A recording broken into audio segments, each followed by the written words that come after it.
Welcome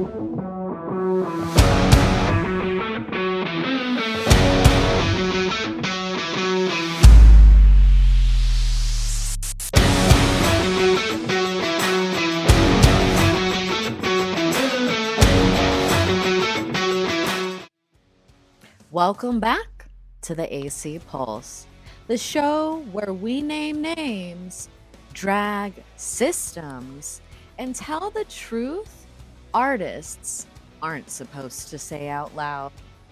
I'm your host, Amanda Corrales, artist advocate, public sector founder, global nonprofit insider turned radical disruptor. And trust me, or not, I've seen how this sausage gets made. This season, I'm peeling back the curtain on what equity really looks like behind the gallery walls and grant decks, starting with one of the most protected institutions in Colorado's art scene. Today's episode, it's about how nonprofits like RedLine didn't break the system. They are the system. This is episode 3, the nonprofit industrial complex and artist exploitation, because it's exclusive. So let's get into it. They say nonprofits exist to help, to lift, to serve. But what they don't tell you is that a lot of nonprofits are built on the same system they claim to fight. Today, we're talking about the nonprofit industrial complex and how organizations like RedLine, Colorado's so-called model for artist equity, profit off BIPOC artists' labor, identities, and trauma, while keeping the real power and real resources locked away. Are you asking yourself, what is the nonprofit industrial complex? The nonprofit industrial complex isn't just bad management, it's a system.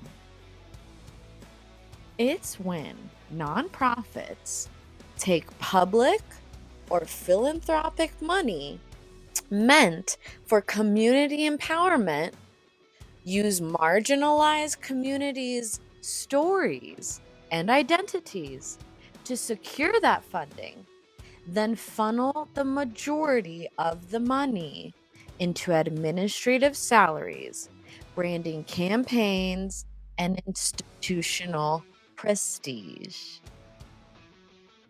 It's when your pain, your culture, your hustle gets turned into someone else's grant application, someone else's keynote speech, someone else's award ceremony. And RedLine, textbook example. I've read the documents. And so can you. They're public record. RedLine built its brand around being an equity-centered arts organization. And on paper, it sounds beautiful. Residencies for artists, community programming, support for underrepresented creatives. But here's the part they leave out: the unpaid labor, the reliance on BIPOC artists to do emotional work for free, the exploitation of ideas, models, and programs like mine without licensing, acknowledgement, or compensation. they didn't just want my art. They wanted my intellectual property, my framework, my infrastructure building labor without paying for it. And when I called it out, when I invoiced them, they didn't lean into equity. They leaned into legal intimidation.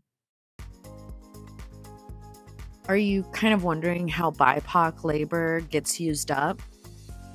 Let me tell you, this is the cycle.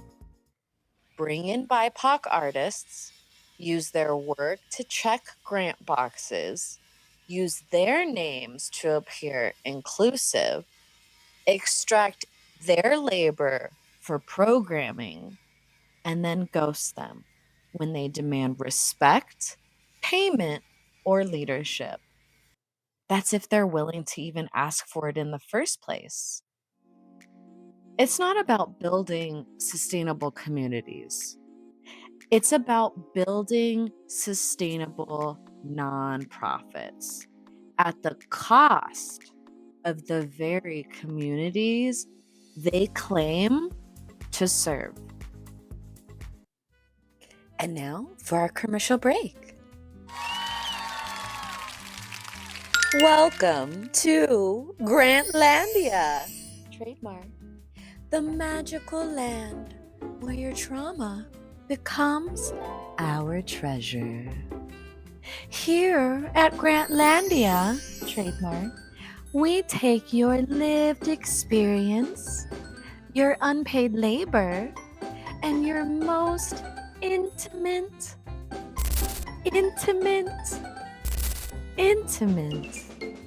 community stories and turn them into high-level executive reports and glossy PDF outcomes. Apply now to be a featured voice in our next panel. Curated by people who never lived your life, but totally read about it in the New Yorker. Here at Grantlandia, trademark, equity means access to your content, not our budget. Grantlandia, trademark, where we center the margins just long enough to mine them.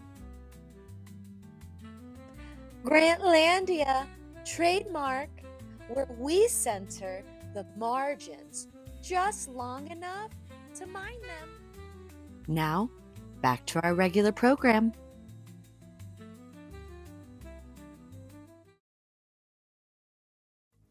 And here's the hardest truth. RedLine was never structured to hand over real power. They can host all the DEI panels they want. They can give all the equity awards they want. But the board stays the same. The leadership stays the same. And you guessed it, the money flows stay the same. But the artists, we're the wrapping paper, the PR package, the disposable resource. Why does this matter? Well, let me say, if you think this is just about me, well, and RedLine, you're missing the bigger story. RedLine is the microcosm. The whole arts nonprofit sector is the system. And every time a BIPOC artist gets extracted, ghosted, and then discarded, every time an original program gets lifted without acknowledgement, every time funding goes to the institution that causes harm instead of the artists who survive it, the system gets stronger and the community gets weaker. Been there? Still healing? Share this episode with someone who needs to hear it or who needs to be called out by it. Tag us. Use the hashtag #TheACPulse. Got a story? Email me at amanda@ajcorrales.com. Because this isn't about tearing down the arts. It's about rebuilding it without the lies. Next episode, we stop playing nice because I'm reading you the real receipts, the emails, the certified mail, and the lawyer threats. Because silence protects no one but the abuser. And I myself am done protecting them. This is the AC Pulse. Season 2, The Revolution is documented